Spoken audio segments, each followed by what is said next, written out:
morning. Good Monday morning.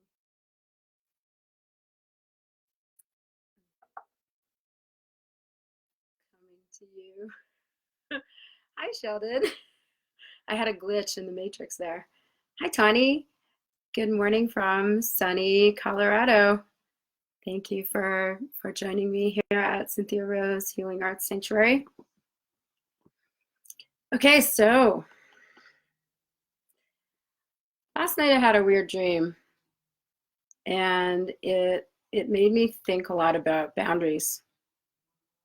And not energetic boundaries, the boundaries that we set for ourselves and what we're willing to accept in our experiences, and also our willingness to respect other people's boundaries and actually feel safer because we've made our boundaries clear. So the dream, good morning everyone. Thank you for joining. So I'm still waking up. I have a tea here that I've had only one sip of. All those lovely faces popping up on my screen. So I had a dream last night, and it was disconcerting. I didn't like how it felt when I woke up and remembered it, and I was wakened. I was woken up by the sensations that I was feeling because of the dream that I was having. It was rather uncomfortable. So it had to do with, there was a masculine figure and I was the feminine figure. And it felt like there'd been a trusting relationship that had been built between the two of us that was kind of a work relationship. And we were expressing appreciation for one another and hugging one another. And I feel like there was something that might have been said about maybe, no, I think I was just offering love and appreciation in the embrace that I was offering. And in that, there is a frequency and vibration that's shared. Those of you who've had me hug you know what that feels like. And this character in my dream, who, if we understand dreams, we know that the characters that show up in our dreams are actually representations of us or our shadow self, or something that we're trying to show ourselves about ourselves. So this masculine, oh, there's a beautiful hawk outside. Wow. I get to see that every time I do a video. So sorry, shiny object. So the masculine character in my dream was holding me, and then there was this thing that he did where he had the tips of his fingers in my back and was doing something with his energy that was very intrusive into not just my energetic field, but into my body. And it was very uncomfortable. And I was trying to get away from him, and I couldn't break free from him. And he kept going back, even though I was saying no. I was saying stop, no, So there was, I was setting my boundaries and not consenting to this energetic exchange. And this other version of me in the masculine form in my dream was not being respectful of that. So I haven't had time to really sit with that and kind of go into the working the dream. I've done work with dreams before, and there's a woman named Billy Ortiz. Sometimes she hops on here. Good morning, everyone. And we do dream work. And it's really fascinating to sit in a group and work a dream together where we say, if I were the dreamer, this is how I would see this. And we speak to ourselves in metaphor and dream, and we all have different reference points for what those metaphors mean to us, and what that scenario and situation might mean to us. So I may work that dream a little bit, but it made me think about in our waking world, how does that relate to my waking world? And are there places where my boundaries are being crossed? Are there places where I'm crossing other people's boundaries and not being respectful of that? I don't think I'm crossing boundaries, and I've learned to be a lot better with boundary setting.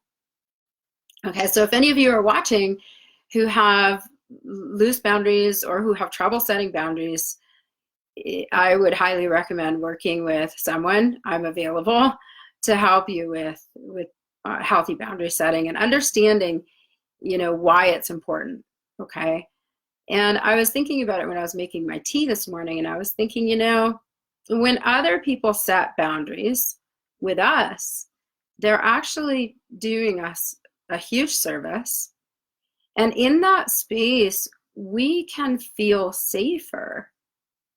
We often don't conceptualize things in that way, and other people's boundaries make me feel safer.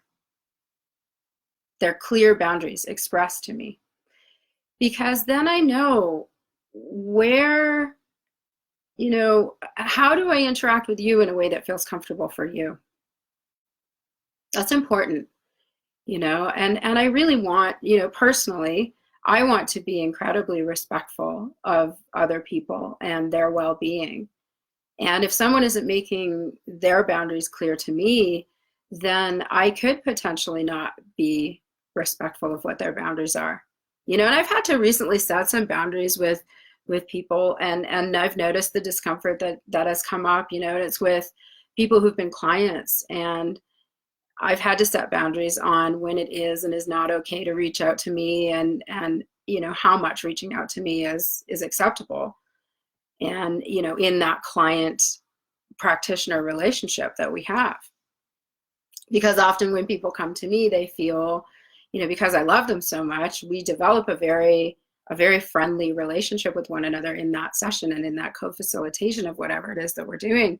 And I feel very much like their friend, and they feel like my friend. So those me setting boundaries in those spaces gets to be a little interesting sometimes. So I don't know if any of you have any questions about boundaries.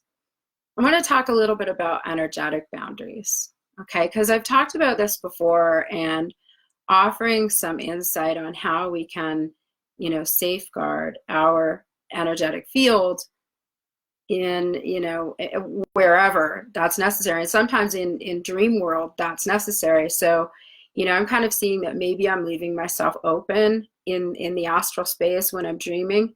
And I need to look at setting up some boundaries for myself in that space of, sleep time. So I don't like to think of it as safeguarding necessarily, because how honest is too honest when setting boundaries? So Sam is asking a question, how honest is too honest when setting boundaries? And that's a great question, Sam, thank you. I feel personally that there is no such thing as being too honest. Now, there is such a thing as being unkind in our honesty, and I think that if we can express ourselves with consideration for the other person's heart and well-being, and speak lovingly to what boundaries we need to hold for ourselves, with kindness toward the other person, then that makes that experience something that, if the other person is upset or offended by your boundary setting, then that is work that they need to do with their own stuff surrounding boundaries. And a lot of the times, my dog is barking to go outside, of course. A lot of the times when we are uncomfortable with other people's boundaries, it's because we've had our boundaries crossed as little ones, and we didn't learn that it's okay to set healthy boundaries. So when other people set boundaries with us, we feel hurt by that. Okay, so that might make sense to some of you. I feel like that answered your question. And then the other question that Sam is asking, thank you, Sam, is where's the line between honesty and passive aggressive? Well, so being passive aggressive is not being honest. You're not being honest if you're being passive aggressive. It's kind of like a hook. What would an example be of a passive aggressive comment? Yeah, I can't even think of one right now, but Google passive aggressive and you'll see what that is. Okay, so Carrie Ann is saying, setting boundaries with coworkers. I've been too open in the past, and now I want to be less open and have boundaries. Yeah, so, okay, so an exercise that you can do, and this would be really useful, is to write out what is acceptable in my experience, what is not acceptable in my experience. And because of these things, what healthy boundaries, okay? Because boundaries sounds like a bad word to some people. It's not. What healthy boundaries do I need to set for myself and express to those around me so that I can work in an environment that feels comfortable to me, okay? And when you're setting healthy boundaries for yourself, you're doing the best thing for everyone around you. And if people have, like I said before, if people have trouble with your boundaries, that's their work to do, you know? And if you set a boundary and then you're wishy-washy in that boundary, and I've experienced this, then you're saying that you don't respect your own boundary, okay? So understand that when you set a boundary with somebody, A, you're doing the right thing for you, and B, you're doing the right thing for them. And if they have trouble with it, the best thing that you can do is hold firm in your boundary so that they learn that, oh, boundaries are something that we are meant to respect.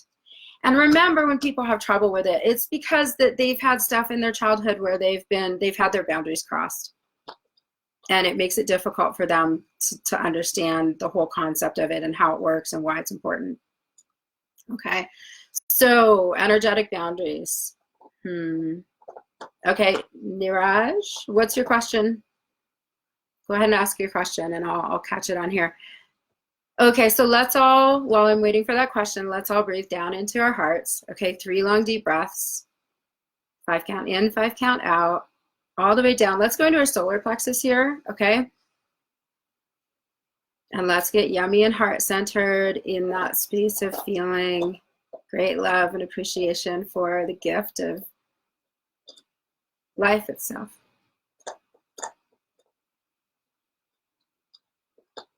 The gift of this early morning connection.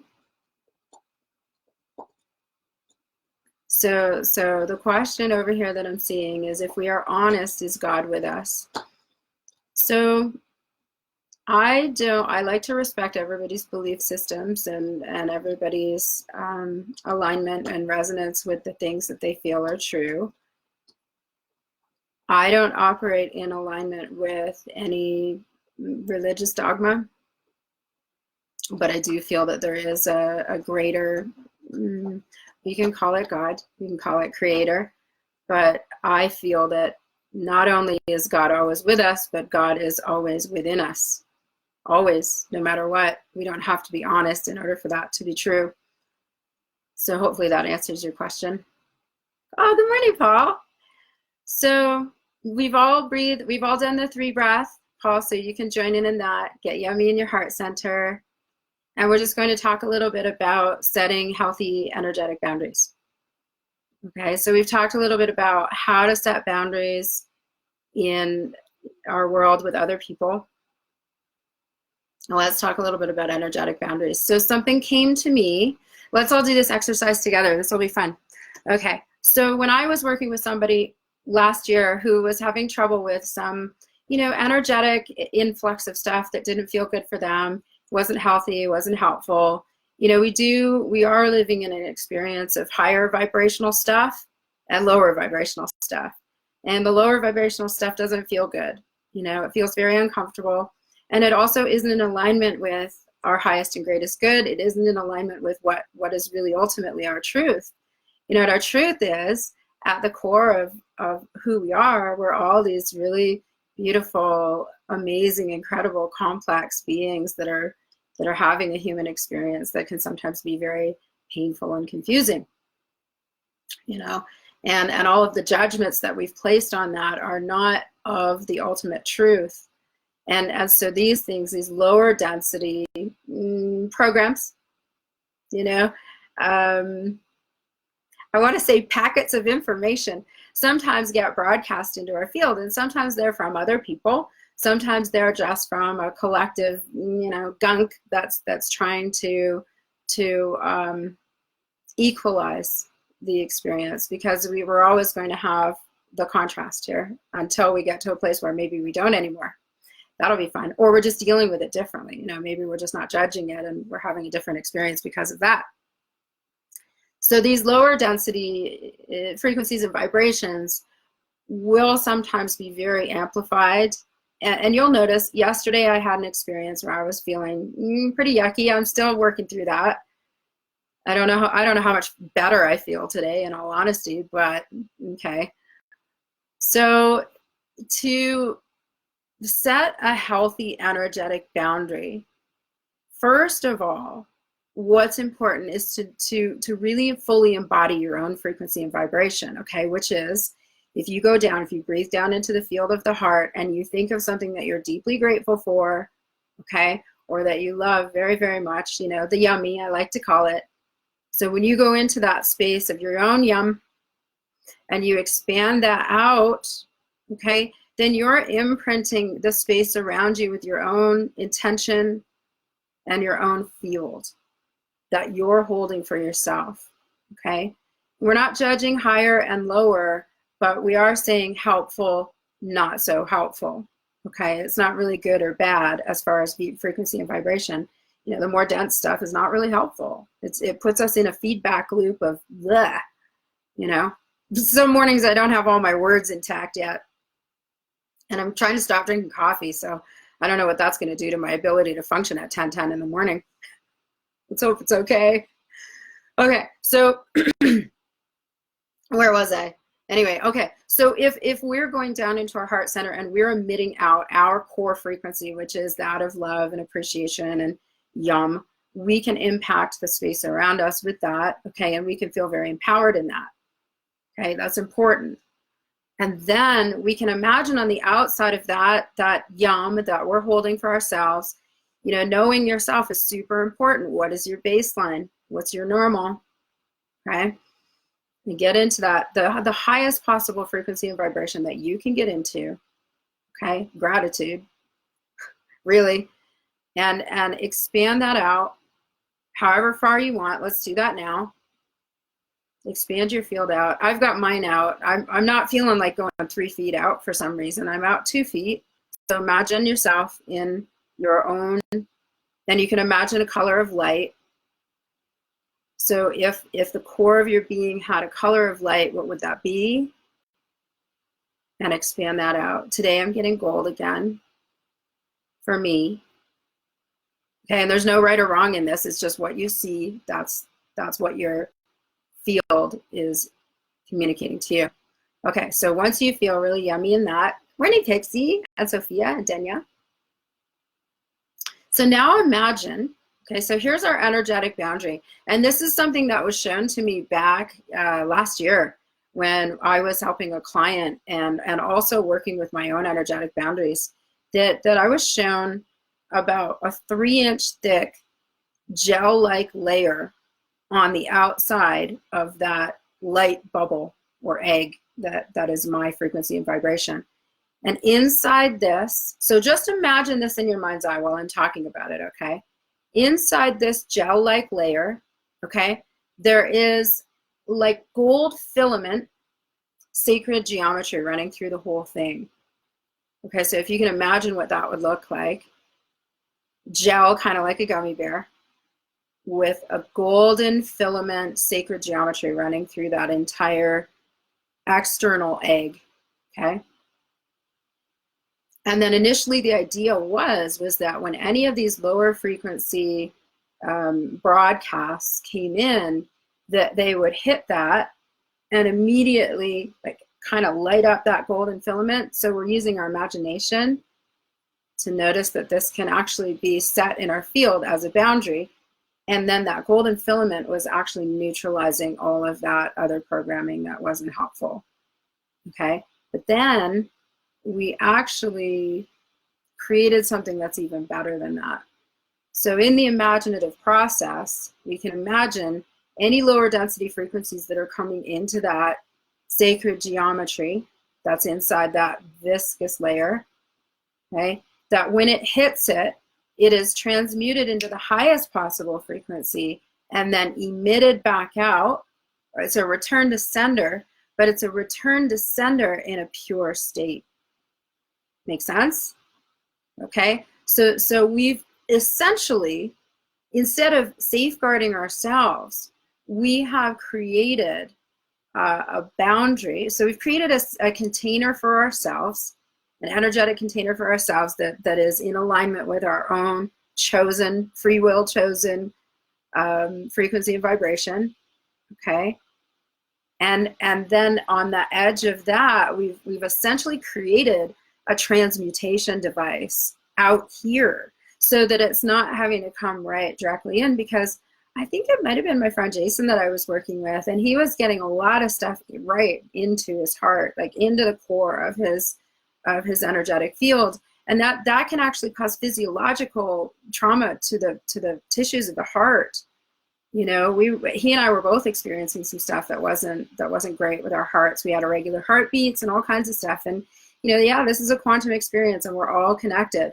So, you know, with respect and reverence for myself and my own well-being, it was important for me to create some sort of, you know, and using the power of the imagination, create some sort of a construct that would help me fully embody my field without having to get almost like arrows shot at me all the time that were lower frequency things that then I'm having to sort out in my own head. So this is really great for those of you that work in work settings where, you know, there's drama and there's, you know, whatever the stuff is. I like to call it monkey crap. You know, I say something different in the videos where children might not be watching, but that is one way. So that's our exercise for today, is aligning with healthy boundaries for ourselves. And if you can imagine that construct around your field, you know, imagine breathing out that light into your field, imagine that construct around your field with the golden filament, you know, you can even light it up, activate, okay, use the word activate, okay, and then anything that's coming in, that the second that it hits that field, and that sacred geometry inside that, it's transmuted and then it's sent back with love, transformed, transmuted, brought back to purity to sender. And it would be really interesting to see if you're actively using this, and even, you know, noticing when people are shooting darts at you or whatever, use that and see what happens to them, because you can actually impact their frequency and vibration through the intention of sending love back, or sending that stuff that's just coming from a place of trauma in that other person, sending that back as in a pure state as love, and holding compassion for the people that don't understand how to treat themselves better, so they're not in a place of understanding how to treat you better. Okay, so that, all of that said, hopefully that was helpful. That was a good reminder for me to make sure that I'm operating in that boundary. And if any of you do want to talk further about healthy boundaries, how you can do that for yourself, what are the challenges that you're experiencing, both, I mean, it's all energy, but energetically and, you know, in your relationships with other people. You know, we also need to set boundaries with ourselves sometimes too. So if you need help and assistance with that, please know that I'm here. I can work in person here at the sanctuary, or I can work online via video chat, phone call. I've even worked with people on Messenger, and we've seen profound changes, and we've never even had a dialogue. I've had experiences with people where they've had intense pain and limited movement in their bodies, and it has changed through messenger conversation. Because what I work with mostly, this is a little, you know, part of what I do, I work mostly with the cognitive framing of the experience. So we going into what is the core program, what were the nodal points, what were the events that created these core programs, and then we bring it all up into awareness, and then we can reconceptualize that and look at the cognitive framing around that and shift into a healthy way of communicating with the program. Okay, so hopefully that made sense. I am here. I do offer free consults. Okay, so 15 to 20 minute free consult for anybody who's interested in working with me and you don't know what that's going to look like, and you need some more information before making the decision to actually go into session. Okay, so I'm here. I have openings in my schedule. Thank you so much to everybody who joined, and I'll just read Sheldon's comment before we go. I think the sending back with purity is important because it would be easy to send back revenge energy, which doesn't help. Yeah, and for anybody who wants to stick around, I'm going to talk a little bit about that. So I understand if you have to get on with your day. But yeah, so we don't want to perpetuate the lower density stuff that's here, because our goal is to collectively bring this experience into a higher frequency and vibration so that we can experience something completely new on this planet that we've never experienced before. You know, we don't know what it looks like, and it kind of feels a little bit scary. And sometimes we go back into the old programming because we're a little bit addicted to the drama, you know. So just be self-aware and notice, you know, am I holding vengeful thoughts towards other people? And if so, what is the work that I need to do inside of myself? And yeah, what Sheldon said is so important, to send back any of that discordant, distorted energy with love. And the best thing that we can do is command it, you know, basically with this construct that we've created, we're commanding it to return to purity because we love that person enough to offer them a different program. Okay? Continuing the dysfunctional behavior and the distorted ways of relating is not helping us. Well, I'm ready to not suffer here anymore. I don't know about the rest of you, but I would like to play a role in shifting from, you know, victimhood as a collective, you know, suffering, into a place of empowerment, healthy empowerment, balanced, you know, harmonious empowerment, so that we can see the potential for something completely different that looks very much like nirvana, heaven on earth. You know, it might sound like a lofty goal, but every single one of us has an equal amount of power and responsibility. So what do you want to create? Align with that and operate in that, okay? So it's really, really important, and we're all counting on one another to do this, you know. So go within and do the work, okay? And if you need help with the work, there's lots of helpers. I'm one of them. Okay, I love you all so much. It's a beautiful day here in Colorado. If you can go outside and play. And if not, that's okay too. Play inside. Okay, I love you all so much. If you have any questions, please reach out to me privately. Have a beautiful day. I love you. Bye, everybody. Thanks for joining. Appreciate it.